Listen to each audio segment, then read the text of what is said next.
Hello everyone, bonjour tout le monde. Welcome to EFA45 on this Tuesday, May 12th.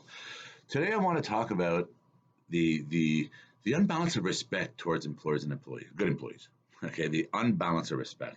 And there's a dilemma. We have a dilemma in this unbalance of respect. And I'm going to get into this right now because and I'm speaking to all the business owners out there, the entrepreneurs, those that have built real business, those that are trying to build real business, those that are on hold right now with all their funds because they can't operate and they've invested so much time and money, and then it got stopped and got put on pause. All those of you that have been closed and your entire livelihood is squeezed and being controlled, and they're giving you 20, 30, 40 cents on a dollar to thread water, right? I'm talking to all of you. You are restructuring right now. We all agree? And in that restructuring, you're finding out better ways of running your business. We all agree. How can I do this with less, right? How can I stay afloat with less? Because we all realize that a 1, 2, 3 months ahead, which is like completely known, well known out there, it's across the board, all the statistics, and the data, it's all the companies that can't stay afloat with what's going on right now. 100-year-old companies in Canada closing their doors because of this. They just do your research, but I'm talking to all of you businesses out there that are currently restructuring.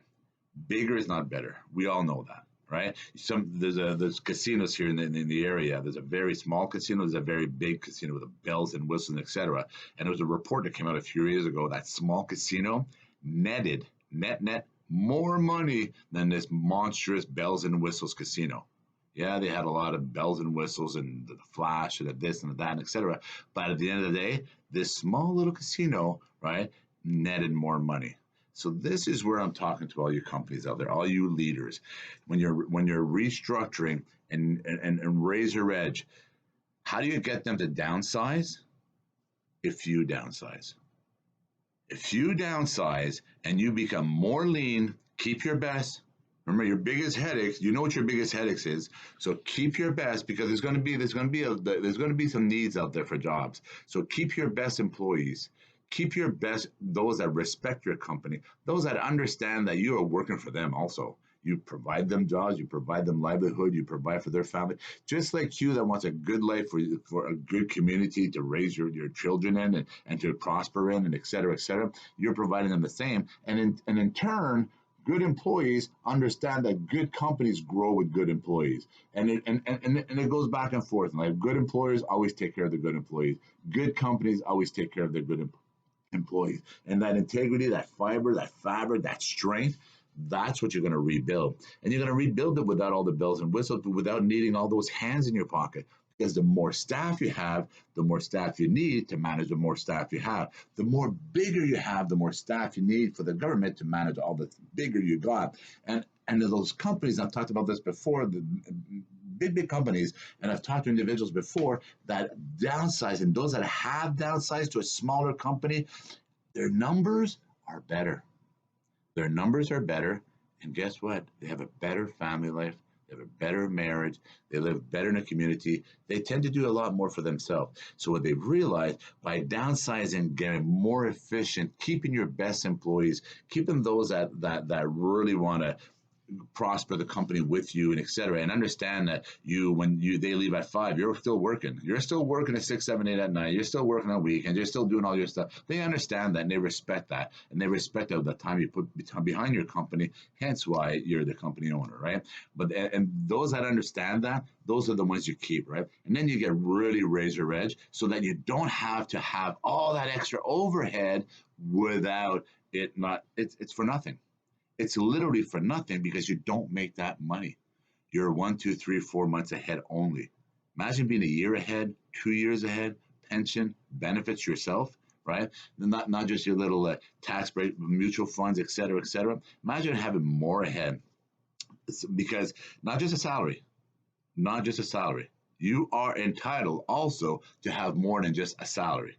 Right? You're entitled also to not just live off a line of credit or an overdraft, et cetera, what's going on right now. You are entitled to that. And never again, remember that key phrase, never again, governments are using a lot, which in all respect, they should, because never again should we be without supplies and et cetera, et cetera, et cetera.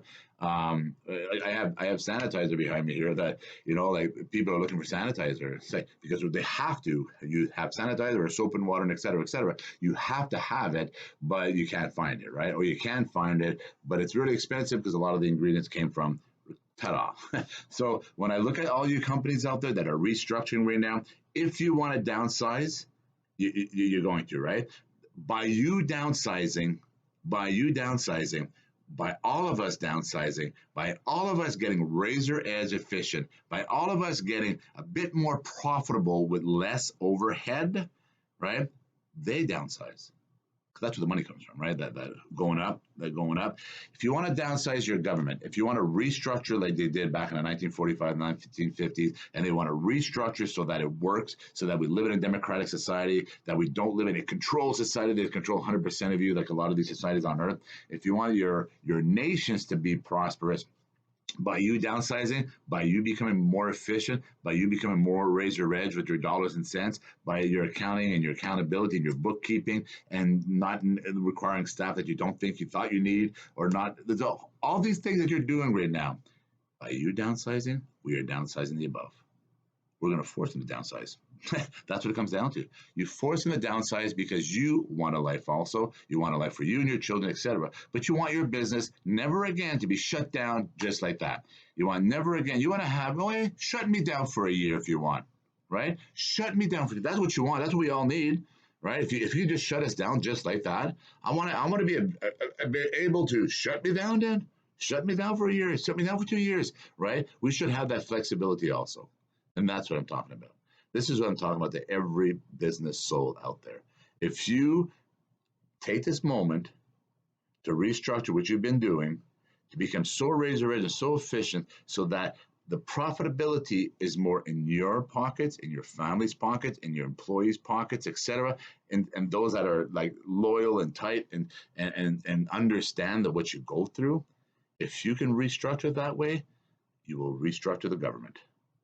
Jean-Guy Bourguignon, EFA 45.